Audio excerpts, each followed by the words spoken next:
Management at Dunder Mifflin was at its absolute worst, starting with Ryan Howard's corporate downfall after committing blatant fraud to save face. Ryan tried to cover up his failing website project by double counting sales, which led to his dramatic arrest in the office parking lot. Meanwhile, Michael Scott's idea of stress management and safety training usually involved dangerous, over-the-top stunts.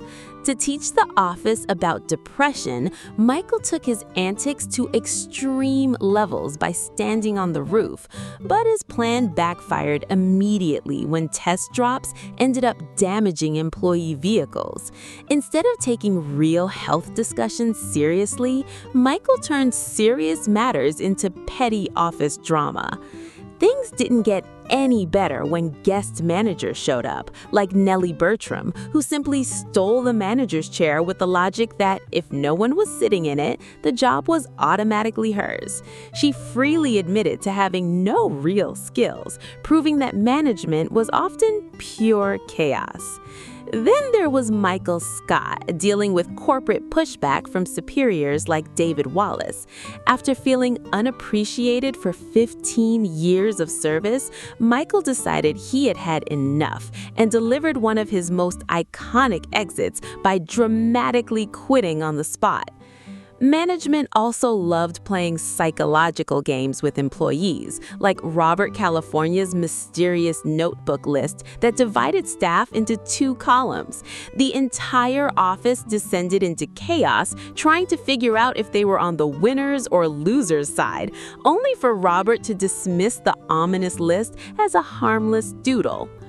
On a grander corporate scale, financial mismanagement ended up on full display at shareholder meetings. When faced with bankruptcy and zero solutions, Michael made wild, impossible promises on stage about a fake 45-day plan, and then tried pushing Oscar in front of corporate executives during the break to solve the math for him.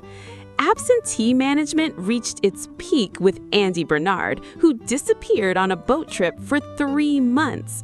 Despite being completely missing from his job, Andy tried to dictate office policy upon his return, and when CEO David Wallace finally confronted him, Andy tried to lie his way out of it.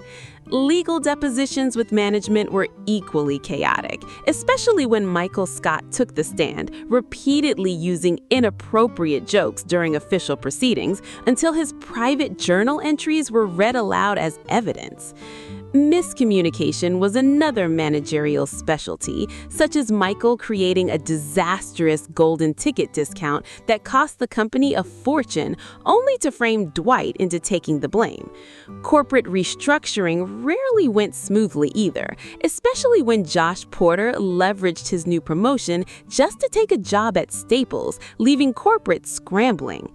Finally, Andy Bernard peaked as a terrible manager by quitting his job entirely to pursue delusionary fame, proudly resigning from Dunder Mifflin because he believed he was destined to become a reality TV star.